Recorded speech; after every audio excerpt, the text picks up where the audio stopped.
Denzel said in the spring, basically natty or bust. Other people kind of made that similar comments. How do you view it? I mean, that's obviously a very hard thing to accomplish, but that is the expectation. That's why they came back. How do you kind of view that while knowing that you can only do what you do on July 23rd, August 1st, whatever? Well, I think we're all excited about the opportunity, and we all see what could be, but we also know that, that's kind of wasted energy at this point. We got to maximize, the preseason. But at the same time, you do. I mean, you get excited about this team. You know what's possible, and there's a reason why, these guys decided to come back and forego their opportunity in the NFL, and that's to go doing exactly that. And that's okay. I mean, these guys are proud, and they're competitive, and they want it, and they think big, and that's the way it should be. But at some point, we got to get back to work and focus on what matters. Has this team done everything from the end of spring practice until now to make that a possibility? Has everything been smooth? Yeah, I would say they've done that and some. Yeah, they've there's a great energy around this team. They know what they want. There's an urgency, there's a purpose, and they've come together. You can just see it. We don't want to create distraction for this team. We want them to continue to focus on what matters. But you can just feel it when you're around the guys. And you guys who have spent some time with our players, you guys can feel it. It's real. So what does all that mean? I mean, we've got to earn everything we get next year. Nothing's going to be given to us. And so, that's going to start August 1st from transition from the summer to the preseason. And here we go. Ryan, I might have missed it. Did you name your starting quarterback today yet? I did not, Tim. How close is that competition? Just going into camp in your brain? Well, I think going into the spring you had Lincoln and you had Devin, who really only ones that really knew the offense. Yeah. So we wanted to kind of get through the spring, see what that looked like, go through the summer, and now the first 2 weeks of preseason, I think we'll have a better idea of kind of where everybody is based on their knowledge of the offense. But some guys have really stepped up in the summer, and whether it's leadership, it's there's a lot of different things you can evaluate in the summer, but it's going to come down to what happens on the field. In Will's experience as a starter, I mean, that weighs heavily too, doesn't it? I mean, in fact, he's been a starter for a couple of seasons before. I mean, it's there for sure. Yeah, I mean, he's an older guy and he's played a lot of football, so that's something that we watched and we evaluated. We brought him in, so experience does matter. Ryan, sometimes as a freshman, you can start to temper expectations around this time of year after spring. Right. But with Jeremiah, how do you balance that between understanding he's a freshman, but also understanding he's not really a typical freshman? Yeah. Again, I'm trying not to go down the road too long with him. It's easy to see how talented he is. I think the thing you already recognize, though, is that he's really good at the no-talent things as well. But I'm going to hold off comments until he plays his first snap at Ohio State, and we'll go from there. Denzel mentioned that he said he probably doesn't pay attention to social media stuff because he's working all the time. I guess when you hear about the stories in the offseason with him, is that unlike any other freshman you've coached before? I mean, we've had some talented guys before, but he's right up there. Yeah, he is. And again, I like you said, I don't think our guys are too tied into some of that stuff. They're kind of focused on what they're focused on, and but it's going to be exciting to see him play. Ryan, most places probably feel to have a coach that has a 39-3 conference record, but like you mentioned, if you're at Ohio State, expectations are very different. How much do those 3 losses against Michigan loom over you? And just what are your expectations heading into the season and wanting to write that narrative, I guess? I think when you look at year in and year out, the expectations are what they are, and every year you have an opportunity at Ohio State. You have an opportunity to win every game, and that's what the expectations are, and that's because of the great players and coaches that have come before, and we certainly understand that. And after every year, you got to identify what are the things that have held you back from reaching your goals, knowing that we want perfection and we want to win the game at the end of the season. And in particular, like last year, what was it that prevented us from finishing off that last drive or getting off the field on defense, and why didn't we do that? And it's easy to say, well, it comes down to a play or two, but that's not really the case. We need to do is we need to leave no doubt. No doubt. Don't leave it to one play. Don't leave it to one call. Don't leave it to one stop. Leave no doubt when you're on the field, and we're not going to get into all the reasons or all the things that we've done to try to address that, to get that fixed, but we worked hard on that, and we feel good about where we're at going into the season. What did that Mizzou loss do for the team, the offense in particular? How did it kind of spark those guys, the returners, coming back for the season? I don't think that really had much of an effect, quite honestly. I think it had more to do with, our guys who just love Ohio State. They love their brothers. They want to come back, and they want to have some hardware when they leave. With the quarterbacks in the spring, you rotated 1 through 5 and kind of kept that position rolling. When camp starts next week, do you have to pare that down? Can you keep rolling? Yeah, so I think what we're going to do, those first 4 practices that are open, is have the 2 fields to try to get as many reps as possible. I think once we get done with that 4th practice, then we'll kind of stop with that. But it allows us to get almost double the amount of reps in a less amount of time. So, the more reps we can get for all 5 of those quarterbacks we're going to do, teamwork will probably be in a 2-spot mentality. And then after those first 4 days, we'll take that Monday off, and then we'll get back on one field and kind of go from there. At that point, we'll probably be a little bit more deliberate about how we parse out the reps.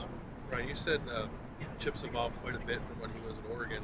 I'm wondering how much he's even different from the last time you guys coached together in San Fran and Philly, and how he approaches things differently now. Yeah, because it's been, I guess, 7 years, and when you look at that offense, there was 2, 3, sometimes I think maybe 4 tight ends in the game at once. So that was very different than what he was in the NFL and then at Oregon. But even before Oregon, he had history of some 2-backs and different things. So some of the ideas that he's bringing to the table are things that we haven't really considered here. So that's been exciting.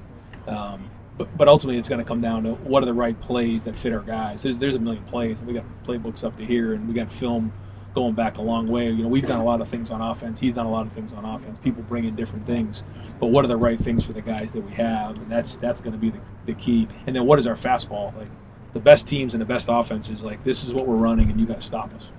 And that's to me what we got to really identify in this preseason and just hammer it home. I sense a lot of excitement about sort of like the marriage of what you guys have done passing since you've been here, and obviously what Chip does running the ball.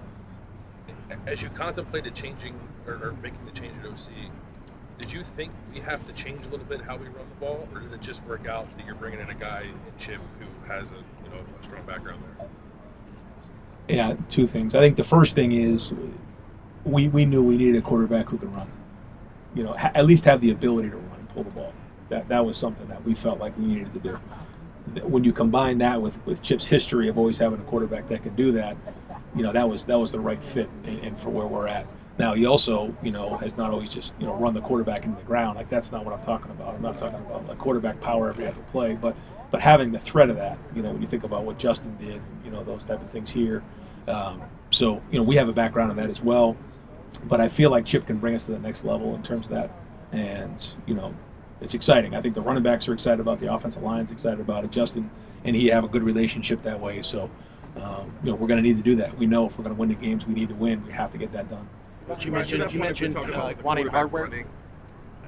You're saying like you're not going to run QB power every single time, obviously. But are you more talking about, just for an example, what CJ was in the Georgia game, where that's right, he can extend plays. Right. You're not necessarily going to run a bunch of designed runs for the guy, but he has to be able to do that if there's pass rushers in his face. And be able to, is that what you're talking about? Yeah, that's right. And when you have a room of 5 quarterbacks, you can be a little bit more aggressive with that than maybe with CJ when we were a lot lighter in that room. So I think all that comes into play.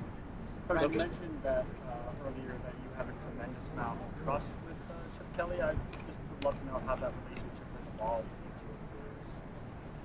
Yeah, it goes back to growing up in our hometown and playing for him, and then also coaching for him when he was in the NFL, and then getting our relationship has always been strong. We lived right near each other for a few years, right after COVID, and his wife and my wife are very close, and my kids know him and almost treat him like an uncle. So that matters when you're talking about trust. You mentioned that hardware in the spring you wanted. What are your thoughts on the new expanded playoff format? I think it's exciting for college football. I think when you get into December, it's going to be great to see, more teams alive. I think November is going to be exciting because more teams will have the opportunity to be alive. So, it's going to bring a whole different element to college football. I think it's really, really exciting. I'm fired up about it. I think that it's going to be very different. You're not going to have a whole month to prepare for games. The games are going to come faster. They're going to hit faster. Your depth is going to be important. Your fundamentals are going to be important. So it's going to be exciting to watch. It's going to be exciting to watch, some teams, host home games, in their home spots in December. So there's a lot about it that's exciting. But although we're going to talk a lot about the different changes that are going on in college football, I think ultimately it's still going to be football. I mean, it's still going to come down to stopping and running the football, taking care of the football, and playing really smart. So, ultimately, I know there's going to be tables on the sideline, there's coach-to-player communication and all those things, but the game of football hasn't changed. Ryan, how much of the offense will you use from those days at New Hampshire? It'll be interesting. He's got the files that go back a long way. You're the QB. Yeah, I mean, maybe there'll be some things that get popped out, and if it is, we'll have to figure out how we can match it up to what it looked like. It'll look a lot different when it's our quarterbacks running it, certainly than when I ran it. But rarely are there new ideas. They're just ideas that are recycled, and then finding the right ones for our guys. But Chip's got a long library of plays in his background. Ryan, how much do you trust Chip, just from a standpoint of a guy who's called plays for so long? What do you think you'll miss about it? I do like it. Just the competitiveness of it and game planning and, the thrill of scoring a touchdown after putting all the work in and all the, when you come up with a play, then you have to install it, then you have to practice it, then you have to go through all the contingency plans, and you have to call it in the right moment. I mean, there's a lot that leads up to it, all the preparation, and it's exhilarating when it gets done. There's that feel. Generally speaking, I've been asking a bunch of coaches this today. It seems like coaches with play calling experience are a little bit reluctant to delegate that sometimes. Why do you think that's such it seems like a precious thing to some? I think every coach has something that they do. When I was with Coach Meyer, he was an offensive guy, but he was also a wide receiver and special teams guy, and so that was kind of his baby. And I've been around defensive coaches where that's their thing, and secondary coaches, and that it's kind of what your background is, and you take a lot of pride in it. So you want to make sure that it's done at a high level, and so. I think that's probably like that with any coach based on their background. Ryan, you mentioned Caleb Downs and that possibility of running back last month. Was that more about Caleb, or how much of it is, actual concern or worry about the number of running backs there? That was at the time. That was more about Caleb. We felt like in recruiting that I watched him play against Buford in a high school game, one of the best games I've ever seen. He was on both sides of the ball. He was returning kicks. He was running the ball. And I was like, this guy can play running back at Ohio State now. So he has the ability. Now, do we want to put that all on his plate right away? I think he has interest in doing it. I think he'd like to do some returning. I think we want to get him started with safety and go from there. Since TC did, we lost TC for the year. It's something that we have to make sure that we're on top of and building contingency plans. I don't think we have to sound the alarm just yet, but it's good to have things down the road that we can go to if we need to. Is there anything other? Caleb would be breaking glass maybe in case of emergency. I know you could use some of the wide receivers in the running game. Are those the things that you're talking about with the 4? That's probably not the amount you want if you're talking 16 games of running back. Sure. And we do have a couple other guys in that room that we'll kind of see what we have as we get into. And Mick's had some good feedback on those guys. So, we didn't really know who TC was, going into that year a couple years ago, but he actually, filled the need for us and hit a touchdown in that game. So hopefully we can get a little bit of that there, get some carries out of that. If not, then we'll have to figure out what a contingency plan might be. Another freshman quarterback, like Julian saying, is a fast processor. How much can that accelerate the development of a quarterback? Well, he is a fast processor. He's very, very twitchy. People talk a lot about the twitch of the lower half, how quick they move, but he's twitchy from the waist up, how fast the ball comes out of his hand. Dwayne Haskins was that way. The ball just came out fast, and his mind works that way as well, and that's a good trait to have as a quarterback. Ryan, just your thoughts on playing at Wrigley Field this year? What's that going to do? What kind of exposure for this program? I think I mentioned this before, that maybe the guys who played baseball or the guys who are from Chicago, so Lincoln Kindholtz is a tremendous baseball player. Emeka Buka played baseball.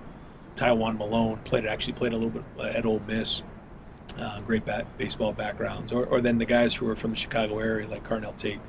they may understand the history and tradition of Wrigley Field, maybe more than some other folks on the team.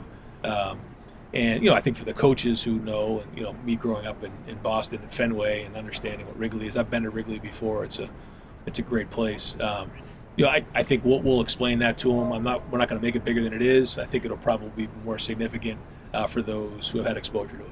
When an athletic director in the league mentions your NIL budget, says it's $23 million, you guys in Oregon, it wasn't that long ago that Saban and Jimbo were ready to kill each other over NIL comments. Is this normal behavior now across the league? Is it acceptable for other coaches, other ADs to be referencing, good, bad, or otherwise, whatever's motive, that that's a thing, and how true or not is the figure? Right. I think it's a little tricky for people to make comments when they don't really know what's out there. I mean, these aren't numbers that are easily accessible. So, I think that's something like I wouldn't do.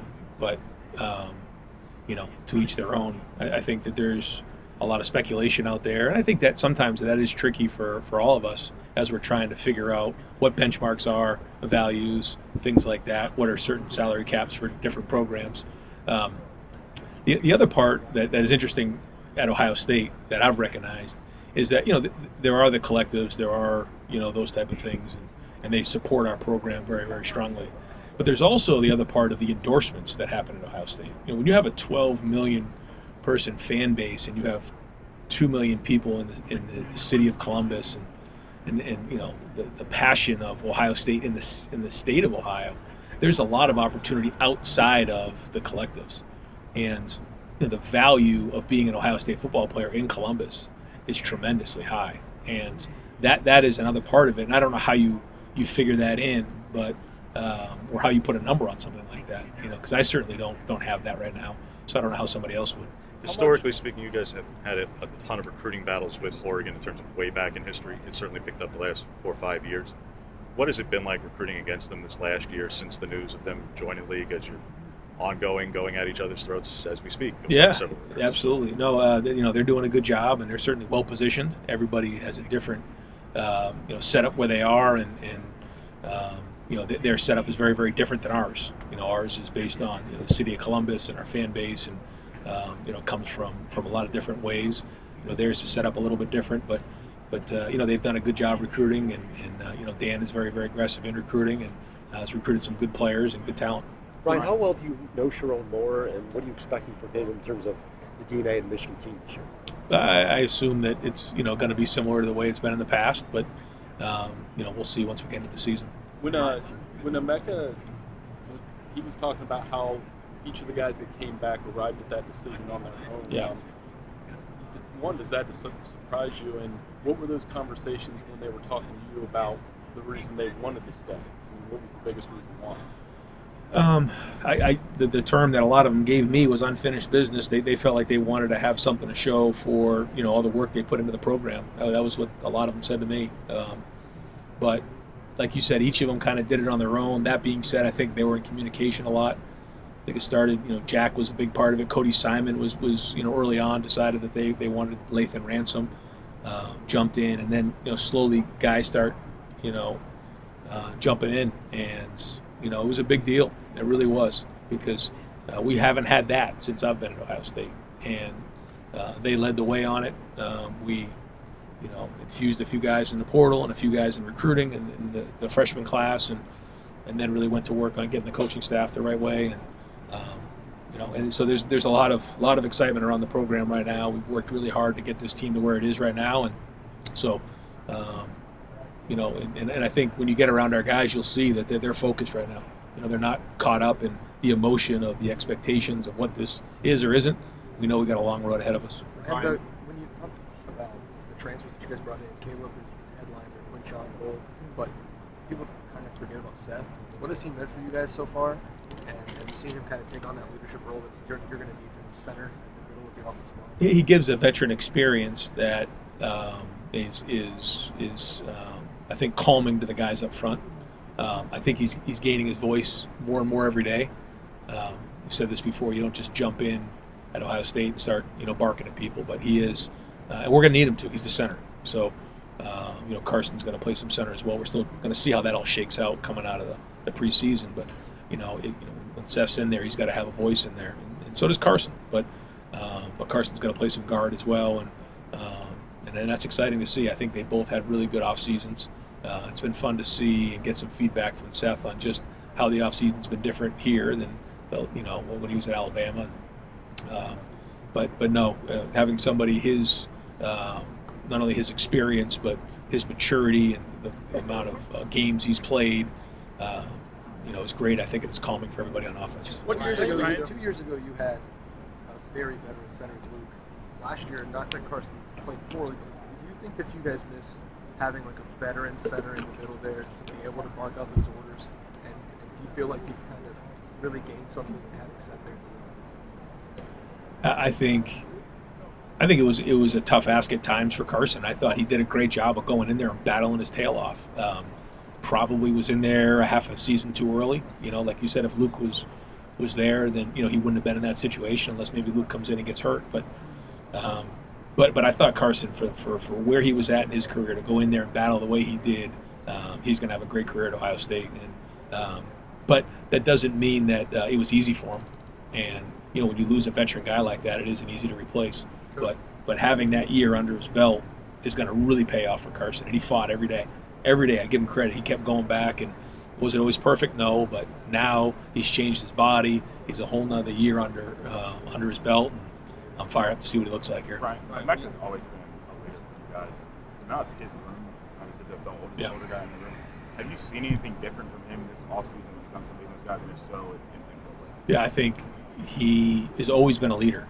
He's always had an approach where he walks in a room and he demands respect. He's got an old soul, but you also have to have a voice. And he's finding that voice. He's had some opportunities this summer to speak up and call guys out. He's done that. He's going to have to do that more.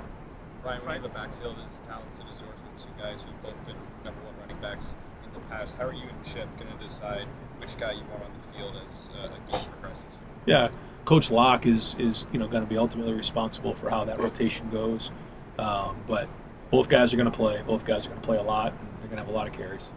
You expect to have Roberts. Obviously, y'all haven't.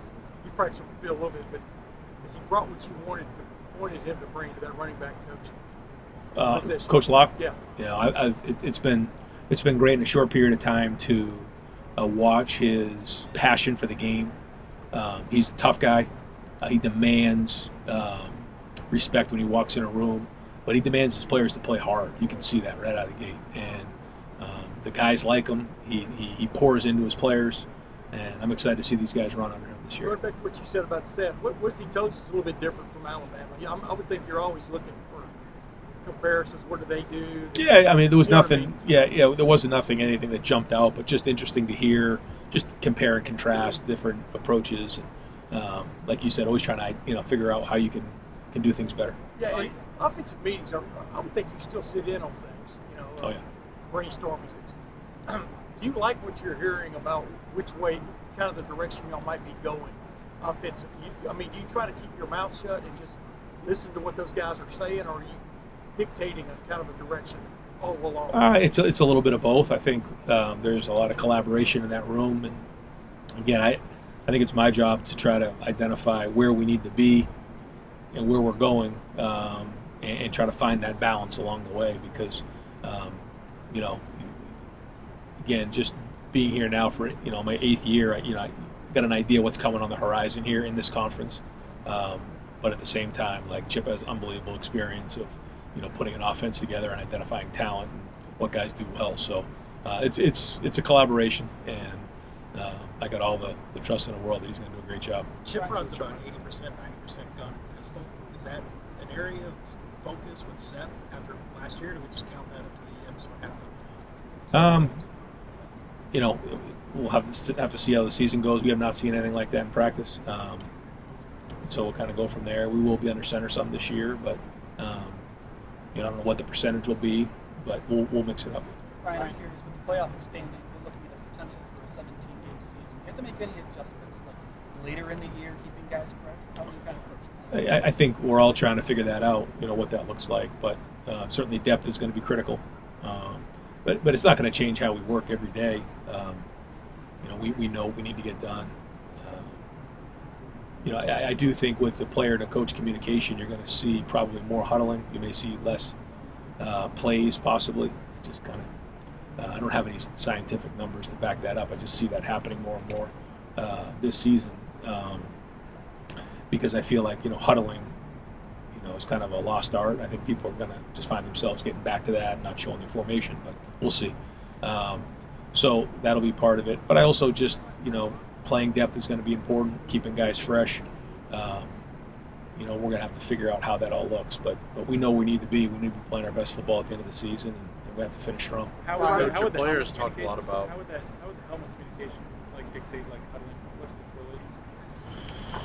Well, when you have the earpiece in your helmet, you can get the call over from the sideline, and typically when that happens, you're either kind of in a muddle huddle or you're in a huddle as the quarterback, can bark out the play, and now you don't have to find yourself signaling plays from the sideline.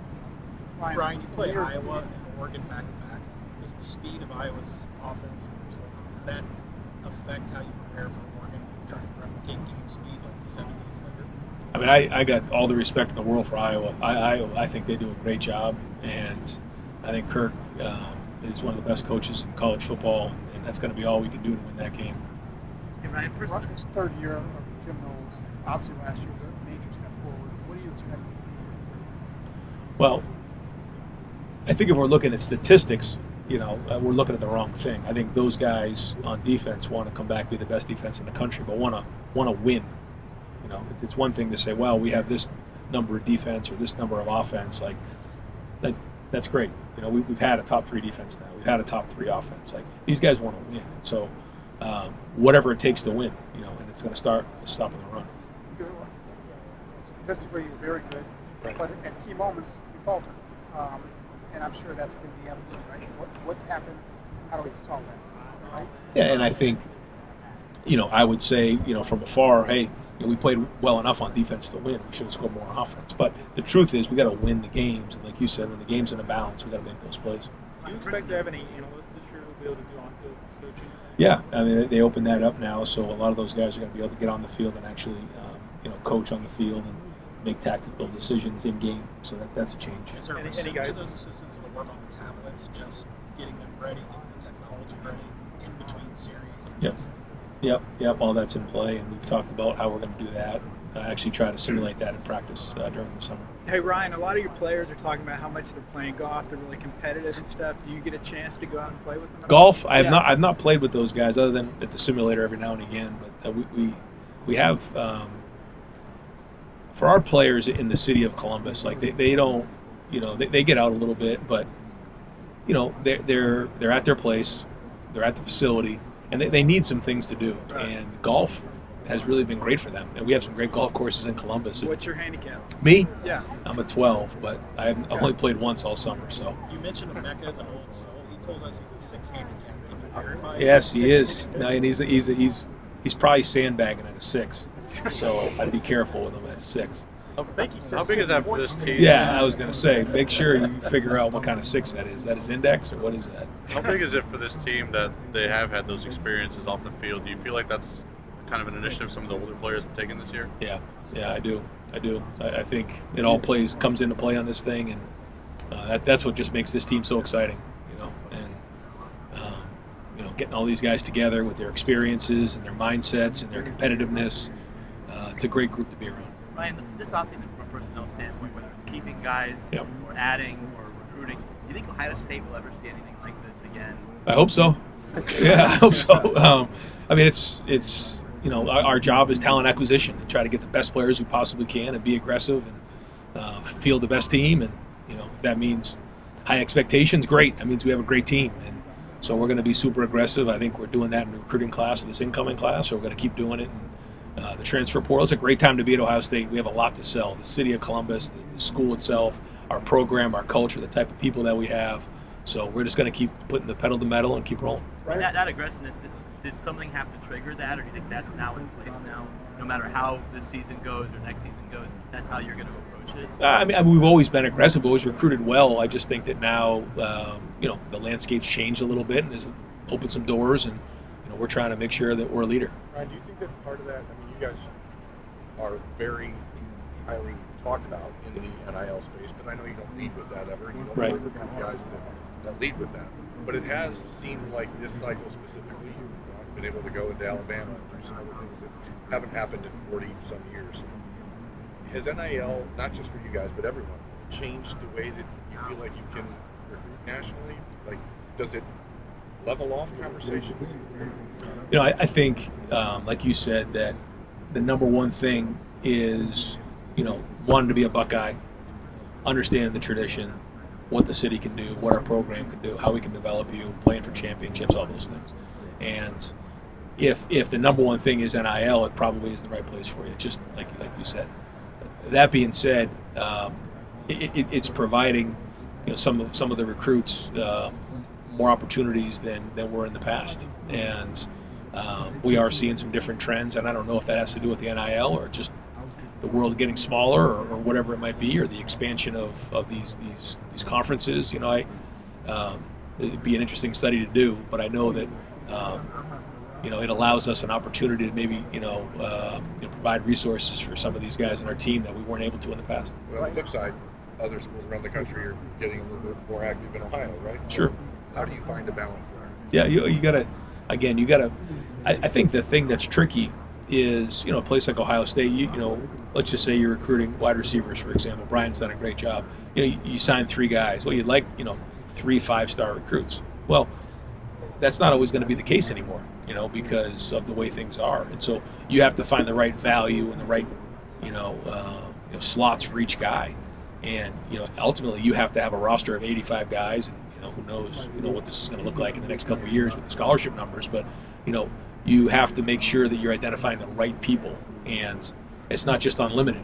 So you have to find value at certain positions, and sometimes, you know, there may be some guys that we're going to bring in that maybe we wouldn't have brought in certain years from different parts of the country, but there's also maybe some guys that we may not have recruited who fit a role of a developmental guy that may not see the field for 2 to 3 years because maybe his NIL value is lower than somebody else, if that makes sense. Ryan, most years you guys come over here and you always try to start the temper expectations as like the work phase rather than the talking phase. Yeah.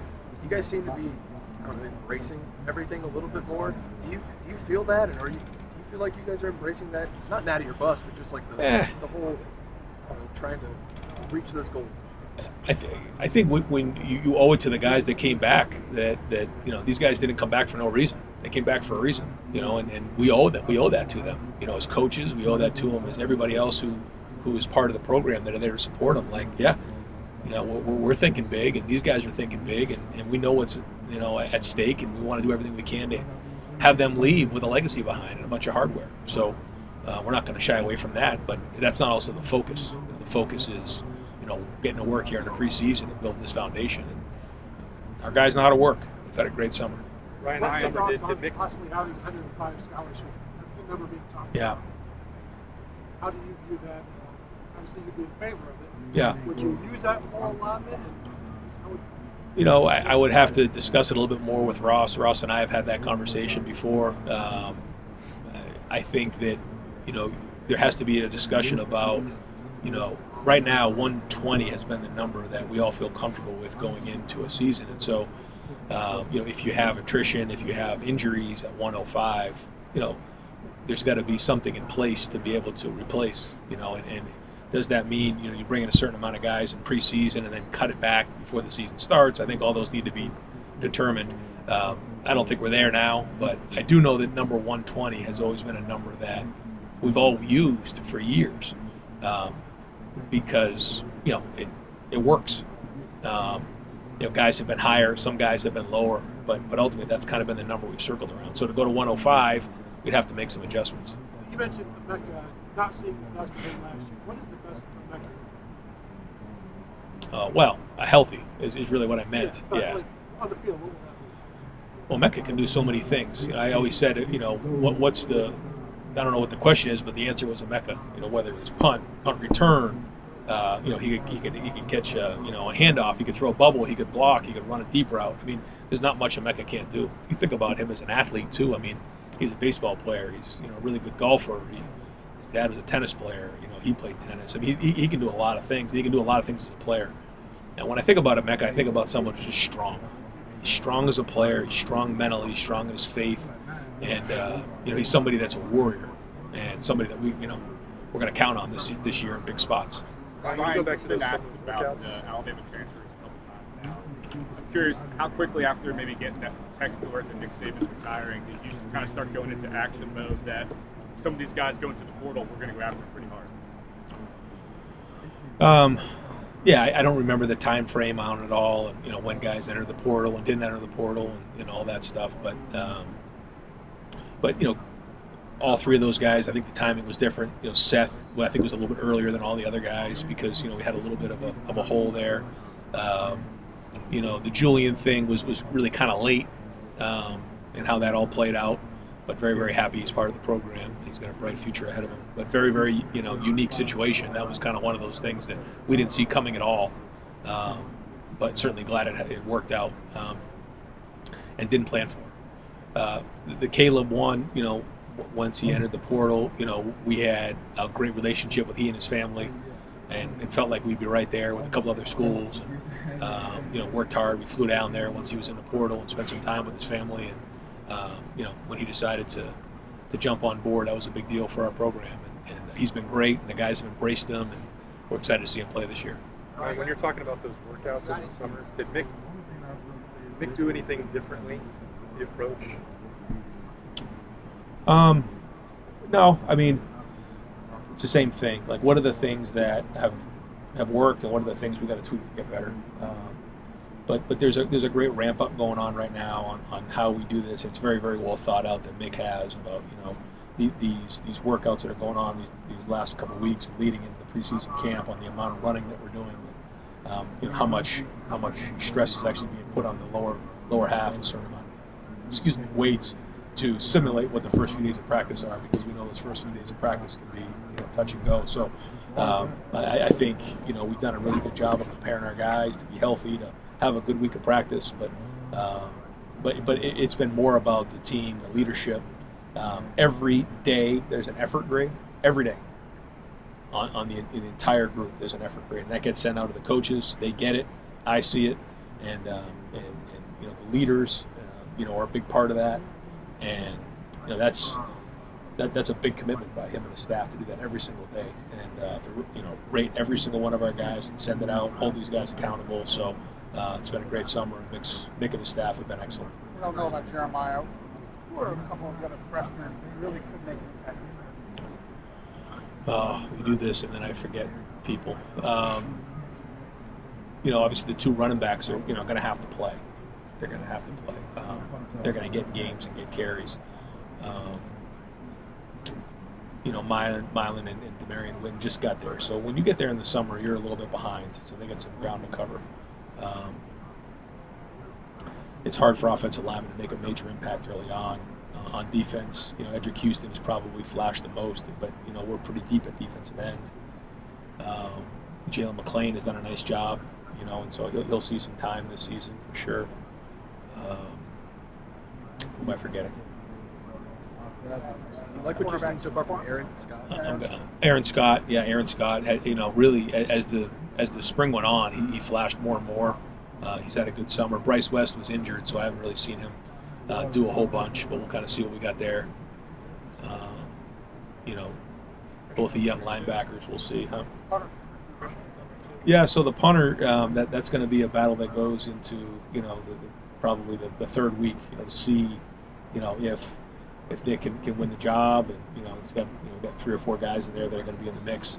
He's got a big leg. He's young, so we'll kind of see. We've got another guy with some experience coming in. So, but those guys are important. So kind of see what that looks like. Right, with the rivalry game, you always mention the turnover battle as one of those keys. Yeah. Defense as good as it was last year, only 11 takeaways. Do you need to be more aggressive? Is that something you talk about? Maybe in certain spots. Yeah, maybe in certain spots, but ultimately, we got to just figure out a way to win the game, and if that means mixing something up at certain points, we'll do that. But it's usually not just one thing. Well, you mentioned coming out of the spring that right side of the offensive line is where there's maybe more question marks still as you head into the summer months. For starters, is Josh Fryer still an option at either guard or tackle? And then what have you seen from Luke and Tegra, Carson, and everybody else in that mix? Yeah, I would say he's an option, but right now he's our right tackle. Yeah, it looks like based on the summer that he's had, that he'll be our right tackle going in. And then with Luke and Tegra, what have you seen from those? Yeah, good summers, and Carson, all those guys. Austin Saraville's had a good summer, so got to get him out there and start hitting people. It's just hard to see with offensive linemen until you're actually moving stuff, and so we'll get a better feel here after we get the pads on. Ryan, since the decision making is going to primarily be up to individual schools, what is just your view on how revenue sharing running backs at Ohio State might enhance what you guys are already doing with NIL? Have there been conversations about how football programs get back to reimbursing approach to revenue sharing? Yeah, and how it's going to be a factor with Title IX and all that. Yeah. I've had great conversations with Ross about this. Spoke to the commissioner, here at the Big Ten, and also with some of the administrators about this very thing. And I think it's fair to, expect uniformity in Title IX when it comes to, the breakdown of revenue sharing. I think it's a great opportunity for our guys, but. I think we all need to come together to have some sort of uniformity there as we move forward. But it certainly is exciting for our players. A couple more minutes, folks. Ryan, we're asking about Caleb down. Was there anyone else you could see moving into that backfield, getting some carries or I would probably say, maybe, Brandon Ennis, I guess, would be one that you'd look at there. Mecca's carried the ball. I mean, you have to be creative, I guess, if you got that far down the road. Ryan, you obviously know what you have with Cody, but when it comes to Sonny and CJ, is this the most athletic linebacker group you've had? Yeah, since I've been there, yes. Yeah. What have you seen from those guys, particularly CJ, who seems to flash every spring, and then you get into the season, he just doesn't get on the field? What have you seen from him that makes you think that he's ready? Well, we're going to have to see consistency, but we saw more flashes of him showing up at the ball in the spring. But like you said, I mean, it's got to be consistent, because as a linebacker, you can have 2 or 3 bad plays and that can ruin your whole afternoon. So there's a level of discipline that has to be there.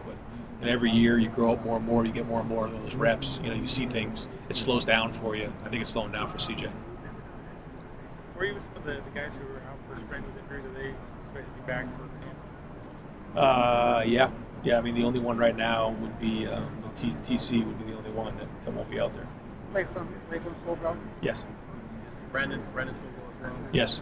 Ryan, do you have any preference with Chip, whether it's in the box or on the sideline? We talked about it this week, and he's still going to think about it. We were told that the player to coach communication can't be used up in the box.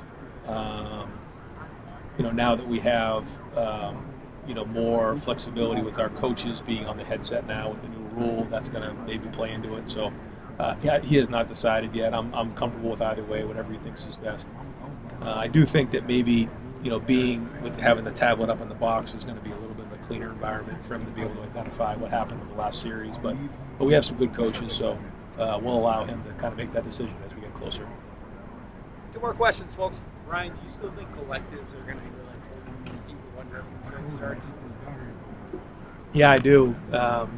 I still think they're going to be a part of this until there's just more overall structure in terms of a cap and all those things. And I just until something happens that leads us to think that they aren't going to be a part of this, I see it continuing the way it is right now. What have internal conversations been like with who's going to kind of take command of that cap when it starts in football? Yeah, I mean that I don't know, and I don't quite understand how they're going to keep an eye on that and really regulate that. I think this is kind of going off on a tangent, but I think the only way to do that is to hire some sort of third party to enforce that, because we have enough challenges enforcing certain things, and so the only way to do that would be to do it through a third party, and until that conversation comes up, I just don't see how it happens. Remember we were talking a couple of years ago here about transfer portal and NIL coming together, perfect storm, etc. As you look back on it now, are you stunned by how quickly things have shifted How would you describe it? I was actually thinking that I think it was only a couple years ago when I said, I think maybe in 2 years we'll wake up and not recognize college football. I think I said that right here. Yeah. I was thinking about that earlier. So I don't think we're that far off. You think about where it was a couple years ago and where it is right now. If someone were to say that, you'd be like, playoffs, all expansion, all those different things, and now what's going on, some of the caps that are going on and what some of these guys are making, it's just very different. Is it for the better? What is your take on it? So I think I've shared this maybe with a couple folks, but I did some research about Ohio Stadium 100 years ago, now 101 years ago, and Chick Harley was the hot running back that everyone was coming to see. I think it was on Woodruff and Lane. It was wood bleachers, and there was no room for everybody to sit. So the idea was that they're going to build Ohio Stadium and have over 60,000 seats in the stadium, and everybody thought the outrage of college football. Like, what does this become? It's out of control, and so this, they didn't raise money from the city. They didn't raise money from the state. They didn't raise money from the university. They raised it from the community, and the community raised the money to build Ohio Stadium, and it brought people together. I think some people believe that the Horseshoe was built like a magnet to draw people to the campus, and it did, and it does on Saturdays. And 100 years later, I feel like we're somewhat in the same situation, different. People trying to figure out where college football is going, but the community surrounded the program to get it to where it needs to be. And we'll be in there 8 weekends and Saturday coming together again to try to cheer on the Buckeyes, but trying not to get too far out in front of it with the outrage and what is it bad for football or not. I think that the opportunity these guys are getting and the marketability of our guys in Columbus, as you guys have seen, is tremendous, and it's real. So that's been exciting to see. Not having the structure that we'd all like to see is frustrating at times, but we'll just keep managing it, keep trying to be aggressive, keep putting our best team we can out there, and then go back to coaching football. Last question, Heather Dennis. Hey, Brian. I was wondering if your perception of conference championship games has changed in the 12-team playoff, because it's a gamble. If you lose the game, that's where you have to play 17 games to win the national title. Do you look at it any differently? Talking to Tony, he's brought this up before and what that means, and should there be some conversation about what that means on that weekend, and I won't get into all the conversation that's been had, but I think it's a great question and a great point. I just think that we all know how important it is to win the conference, and I think what that's meant to college football in the tradition of college football, and playing in this stadium and the electricity of that weekend, and what it means to win the conference, especially having 18 teams now. It just means so much, and to take that away would be a challenge. Now, when you look at it practically from a wider lens of the playoffs and everything, I can see the argument on both sides, but until then, I'd like to play for the Big Ten championship and win the Big Ten championship. It's just that experience you can't replicate, and it's one of those things that you don't forget, and it's an experience that I think our guys deserve to play. Ryan, you played the new game yet? So I haven't played it, but I coach it. So RJ plays it, and I tell him what to run. Good enough. You mad you're not in it? What's that? Do you want to be in it next year? I'm a little disappointed I'm not in it.